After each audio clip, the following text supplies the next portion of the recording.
misingi imara yake sasa, na kulitia rangi ya thamani kubwa.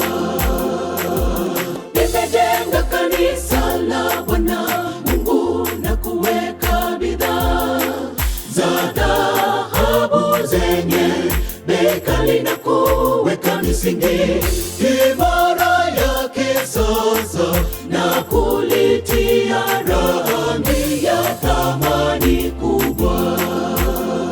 Kumfanyia kazi Bwana Mungu na mali zetu ni jambo nzuri, ila kurithi ufalme inahitaji ukweli kwenye moyo wako, na unapoomba kwa kweli, ana haja na mali zako, anakuhitaji wewe. Kumfanyia kazi Bwana Mungu na mali zetu ni jambo nzuri, ila kurithi ufalme inahitaji ukweli kwenye moyo wako, na unapoomba kwa kweli, ana haja na mali zako, anakuhitaji wewe.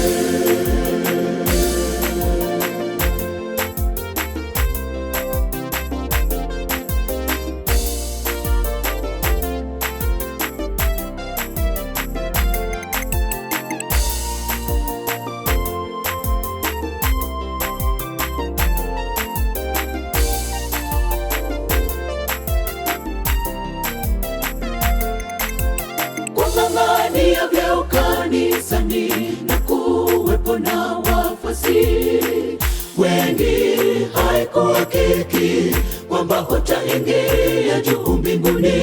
Mara natoa sadaka kubwa, haijatosheleza kuingia mbinguni.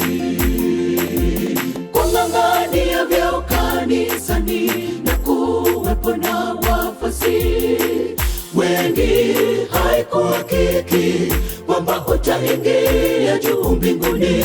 Mara natoa sadaka kubwa, haijatosheleza kuingia mbinguni. Kumfanyia kazi Bwana Mungu na mali zetu ni jambo nzuri, ila kurithi ufalme inahitaji ukweli kwenye moyo wako, na unapoomba kwa kweli, ana haja na mali zako, anakuhitaji wewe. Kumfanyia kazi Bwana Mungu na mali zetu ni jambo nzuri, ila kurithi ufalme inahitaji ukweli kwenye moyo wako, na unapoomba kwa kweli, ana haja na mali zako, anakuhitaji wewe. Kumfanyia kazi Bwana Mungu na mali zetu ni jambo nzuri, ila kurithi ufalme inahitaji ukweli kwenye moyo wako, na unapoomba kwa kweli, ana haja na mali zako, anakuhitaji wewe. Kumfanyia kazi Bwana Mungu na mali zetu ni jambo nzuri, ila kurithi ufalme inahitaji ukweli kwenye moyo wako, na unapoomba